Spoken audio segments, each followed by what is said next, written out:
सुखिनां सर्वे सन्तु निरामया सर्वे भद्राणि पश्यन्तु माँ कश्चित् दुख भाग भवेत्। ओम शांति शांति शांति। Good morning friends. साथियों, आज का हमारा टॉपिक है क्या बदला 15 अगस्त 1947 को।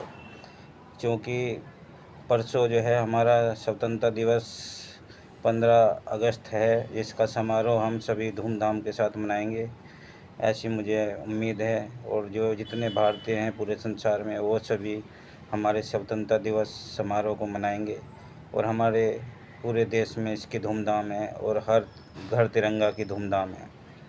तो हर घर तिरंगा एक ऐसा मोमेंट था जिसने जो है हर भारतीय को देशभक्त बनना ज़रूरी बनाया।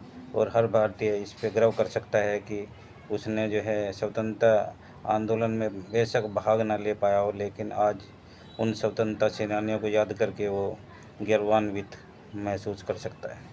तो आज के टॉपिक का हमारा जो है क्वेश्चन ये है कि क्या बदला 15 अगस्त 1947 को। और उसे बताने के लिए, उसे समझाने के लिए तो मैं आपके पास बैठा हूँ, आपके सामने बैठा हूँ। और एक देशभक्त नागरिक होने के नाते ये आपका कर्तव्य है, ये ड्यूटी है कि आप अपनी देशभक्ति साबित करें। वो इस वीडियो को पूरी देखें, जिससे आपको पता लग सके कि 15 अगस्त 1947 को क्या बदला और भारत में क्या चीज़ें आई, जिससे जो है ना हम कह सकते हैं कि आज भारत पूरी तरह से आज़ाद है और अगले अनंत समय तक भारत को अब कोई गुलाम नहीं बना सकता है। ऐसा क्या बदल गया 15 अगस्त 1947 को। आइए जानें कि जो है ना उससे पहले क्या स्थिति थी। जो 15 अगस्त 1947 से पहले की स्थिति ये थी कि भारत एक अखंड भारत तो नहीं था। यहाँ पे विभिन्न छोटे छोटे राज्य हुआ करते थे और वे छोटे छोटे राज्य, उनकी लड़ाई का माध्यम होता था जर जोरू ज़मीन। और वो जर जोरू ज़मीन के आधार पे आपस में लड़ते रहते थे। और लड़ाई का कारण अक्सर जो है बहुत ही पैटी रीजन्स होते थे, जो आपने इस तरह की कथाएं सुनी होगी, जैसे जयचंद जो है पृथ्वीराज का दुश्मन क्यों बना। तो इस तरह की छोटी कहानियाँ थी, जो छोटे छोटे मुद्दे थे, उनके आधार पर ये देश आपस में लड़ते रहते थे। तो मैं आपको ये बताना चाहूँगा यहाँ पर कि जो हमारी फ़िलॉसफ़ी रही है वो धर्मराज युधिष्ठिर के इस श्लोक से शुरू होती है, जिसमें उन्होंने कहा था तर्को प्रतिष्ठा श्रुति विभिन्ना नैको ऋषि मतस्य प्रमाणम धर्म तत्वम निहितम गुहाया महाजन गते से पंथा। इसका अर्थ ये है कि तर्क जो है कि कोई प्रतिष्ठा नहीं है, तर्क बदले जा सकते हैं और कहानियाँ भी अनेक हो सकती हैं। और ऋषि के मत भी, जो विद्वान लोग हैं उनके मत अलग अलग हो सकते हैं। और जो धर्म के तत्व हैं वो बहुत ही गूढ़ हैं, उन्हें समझना आम आदमी के लिए बहुत कठिन होता है। इसलिए महाजन येन गते से पंथा, अर्थात महान लोग जहाँ जाते हैं वही पंथ होता है। और यही आधार बना हमारी भारतीय सनातन संस्कृति का। आगे तक भी इसी पर हमारे जो युधिष्ठिर और उनके बाद के राजा आए, उनके उत्तराधिकारी आए, उनमें इवन प्रजा तक ने भी इसी नीति का अनुगमन किया और महान लोगों की में जो है तुलना करते रहे, महान लोगों से प्रेरणा लेते रहे, उनके जैसा बनने का प्रयास हमेशा करते रहे। अब इस नीति में जो फ़र्क आया वो ये आया कि जो है ना जो भारतीय हैं वो एक तरह से लकीर का फ़कीर बनते चले गए और उन्होंने विकास के रास्ते थोड़े से अपने लिए कम कर लिए। क्योंकि आपने देखा होगा कि जो प्राचीन रामायण महाभारत काल है, उस टाइम पे भी जो है तीर तलवार भालों का प्रयोग युद्ध में किया जाता था। और जब अंग्रेज़ यहाँ पे भारत में आए तब भी जो हिंदू राजा थे तीर तलवार और भालों का ही प्रयोग कर रहे थे। इसका मतलब ये था कि उन्होंने अंधानुकरण करा और जो है युद्ध क्षेत्र में उतनी प्रगति नहीं की जो उनके समकालीन अन्य देशों में हो रही थी। और इसी तरह की नीति का पालन हमारे जो यहाँ पे मुस्लिम आक्रमणकारी आए, उन्होंने भी ये नीति अपनानी शुरू की। उन्होंने भी अपने महाजनों के अनुसरण करने का संदेश अपने जो है मतावलंबियों को दिया। तो इस प्रकार के हिंदू मुस्लिम सब लोग जो है महान लोगों का ही प्रेरणा लेते रहे। जैसे मैं आपको बताऊं कि हिंदू श्री राम श्री कृष्ण जी से प्रेरणा लेते रहे, उसी के पर से बहादुरी उनके अंदर वो बनाते रहे। और औरतों को भी यही कहा जाता था कि वे जो है सीता जी जैसी बने या जो है सावित्री जी जैसी बने। इस तरह से उन्हें इस तरह की प्रेरणा दी जाती थी, सती अनसुईया जैसी बने, इस तरह की महिलाओं को कहा जाता था।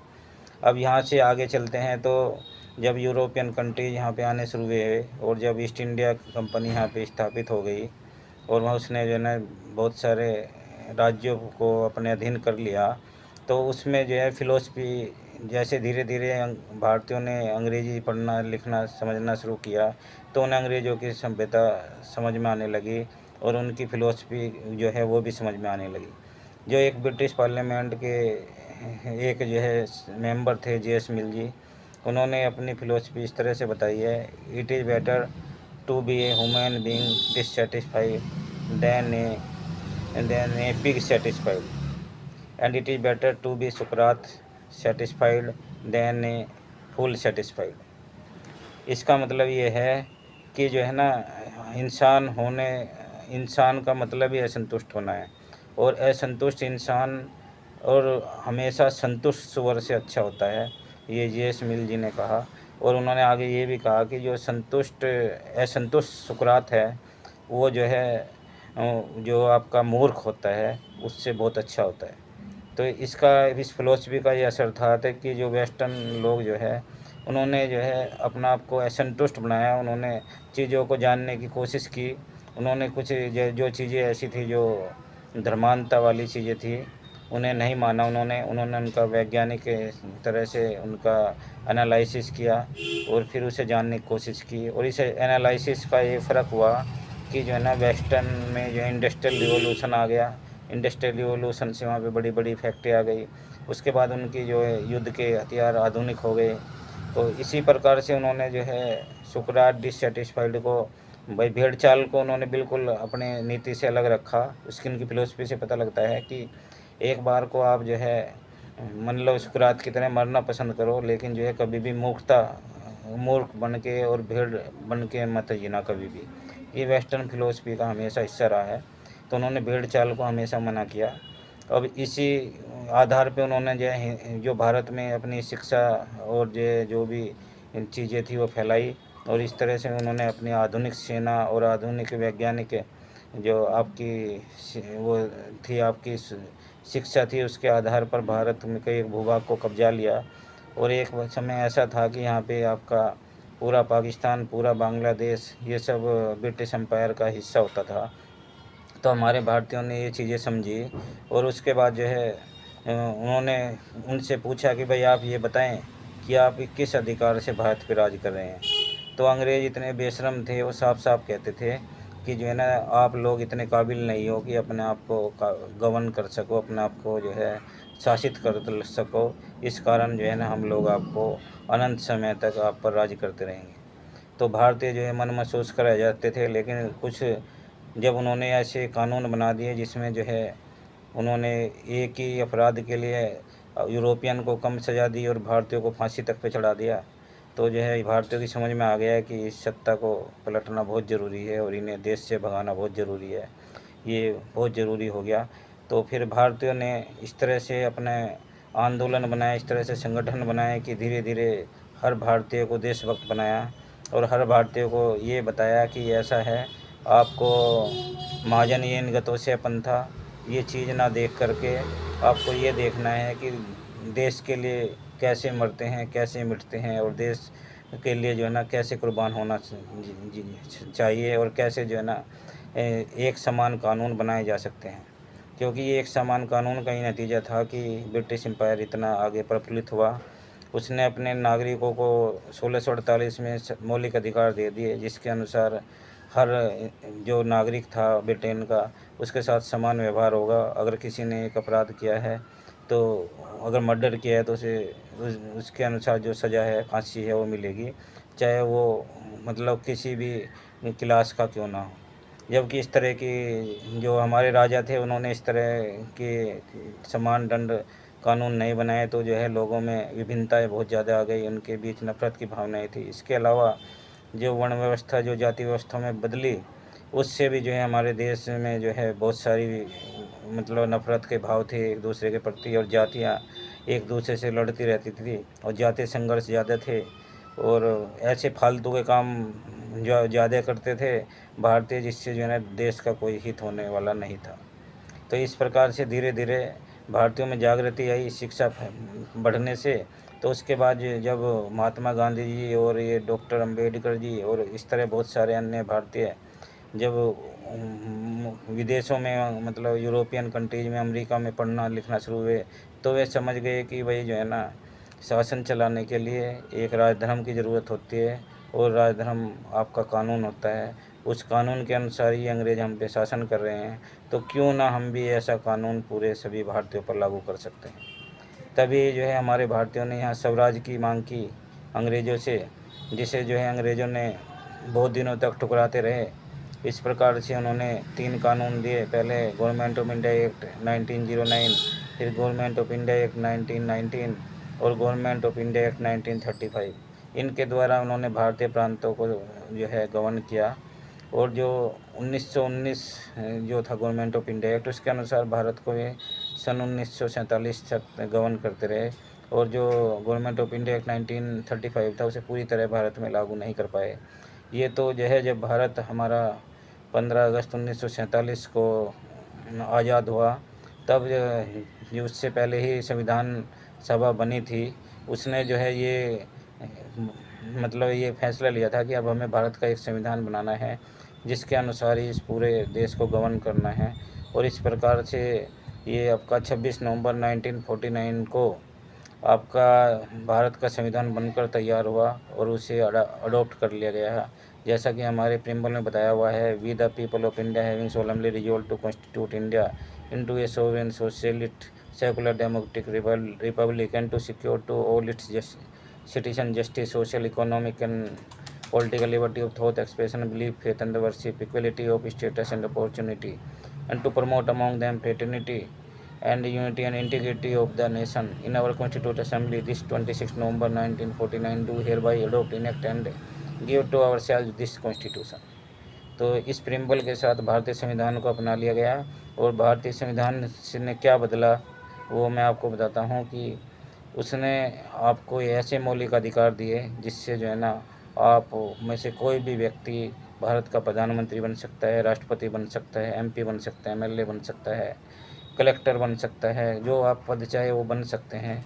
बस आपको जो है उसके लिए ज़रूरी संसाधन और शिक्षा की आवश्यकता पड़ेगी, और तो आप जो है एक ओपन कंपटीशन से इन पदों को प्राप्त कर सकते हैं। ये बदला 15 अगस्त 1947 को। 15 अगस्त 1947 को ये भूभाग भी बदला हमारे भारत का, और जो पाकिस्तान बना उसमें भारत का ईस्ट और वेस्ट हिस्से से जहाँ मुस्लिम बाहुल्य क्षेत्र था वो दे दिया गया। और इस प्रकार से जो भारत की जो कुल भूमि है उसका जो है, क्योंकि पाकिस्तान का हिस्सा भी उसमें गया था, तो 1/4 प्लस 1/20, इसका मतलब ये हो गया आपका 5/20, 6/20, 6/20 या 3/10। भारत का 3/10 हिस्सा पाकिस्तान को दे दिया गया था जो है। तो इस प्रकार से भारत के पास एक बहुत बड़ा भूभाग दे दिया गया था, हालांकि उसकी जनसंख्या कम थी। फिर जो है आपका ये जो 1971 में बांग्लादेश बना, तो तब जाके जो ज़्यादा पॉपुलेशन वाला क्षेत्र बांग्लादेश अलग हो गया, और वहाँ की जनसंख्या जो पाकिस्तान की तुलना में 20% हमेशा से ही कम रही है। आज की डेट में भी पाकिस्तान में 20 करोड़ तो बांग्लादेश में 16 करोड़ जनसंख्या है। और 16 करोड़ जनसंख्या के लिए भारत के एरिया का 1/20 एरिया बांग्लादेश पे है, जबकि भारत के एरिया का 1/4 लगभग एरिया पाकिस्तान के पास है। तो इस प्रकार से भारत अलग हो गया, लेकिन भारत ने जो है एक धर्म ने निरपेक्ष स्वरूप को अपनाया, जो आपके इंग्लैंड में है, जो अमेरिका में है। वो जो हर नागरिक को एक तरह की सहूलियत देने की बात करते हैं, हर नागरिक को एक तरह का जो मतलब अधिकार देते हैं, हर नागरिक के एक तरह के कर्तव्य स्थापित करते हैं। और ये जो एक तरह की बात हो रही है यूनिफॉर्म सिविल कोड और uniform criminal code. Uniform criminal code तो भारत में 15 अगस्त 1947 से हर नागरिक पर, हर व्यक्ति पर लागू है, लेकिन यूनिफॉर्म सिविल कोड अभी अलग है। उसके लिए प्रयास हो रहा है कि सभी भारतीयों के लिए यूनिफॉर्म सिविल कोड लाया जाए, जिससे जो है ना भारतीय हर नागरिक अपना आप को समान महसूस कर सके और वो एक तरह से भारत के बारे में, भारत की आर्थिक, सामाजिक, राजनीतिक, आध्यात्मिक प्रगति पर ज़्यादा ध्यान दे सके, व्यापार की दे सके बजाय घरेलू कलह के। क्योंकि जो है, जो यूनिफॉर्म सिविल कोड में एक वर्ग को एक मतलब हिंदू और सिख, बौद्ध, ईसाई सबको ये सिर्फ जो है उन्होंने परमिशन दी है कि भाई आप जो है वन वाइफ रखेंगे, और जो है एक कम्युनिटी को उन्होंने कह दिया कि आप एक से ज़्यादा वाइफ रख सकते हैं अपने पर्सनल लॉ के अनुसार। उससे जो है बहुत सारे विवाद की स्थिति बन रही है। तो उस तरह के जो विवाद को ख़त्म करने के लिए यूनिफॉर्म सिविल कोड का मैं हमेशा पक्षधर रहा हूँ, और मैं चाहूँगा कि आप भी यूनिफॉर्म सिविल कोड का समर्थन करें। 15 अगस्त 1947 को जो बदला, वो ये बदला था कि जो पहला हमारा गवर्नर जनरल भारतीय बना, राजगोपालाचार्य जी को बताया गया कि भाई है ना, माउंटबेटन के बाद ये पहले गवर्नर जनरल बनेंगे। और उससे पहले कभी भी भारत में गवर्नर जनरल भारतीय नहीं रहा, वो हमेशा अंग्रेज़ ही रहा, और वो जो है अंग्रेज़ी नीतियों को यहाँ पर लागू करता रहा। और 15 अगस्त, और चूँकि मेरी कोई भी वीडियो, मैंने अब फैसला किया है कि वो 15 मिनट से ज़्यादा की नहीं बनाऊँगा। ये वीडियो भी थोड़ी ज़्यादा हो गई है, इसके बावजूद मैं इसलिए अब हम अपने टॉपिक को कंक्लूड करना चाहूँगा।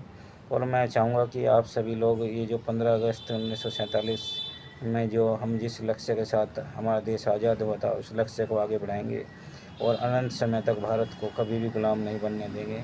और चाहे हमारी जान ही क्यों न चली जाए, हम भारत देश की रक्षा करेंगे, और जो है ना, भारत को के झंडे को हमेशा ऊँचा रखेंगे। ये जो है ना, हमारे शहीदों की चिताओं पर लगेंगे हर बरस मेले, वतन पे मरने वालों का बाकी यही विसा होगा। तो हम जो है सर्वोच्च कुर्बानी भी देश के लिए देने को हमेशा तैयार हैं। और आप सभी को स्वतंत्रता दिवस की एडवांस में बहुत बहुत शुभकामनाएं। धन्यवाद।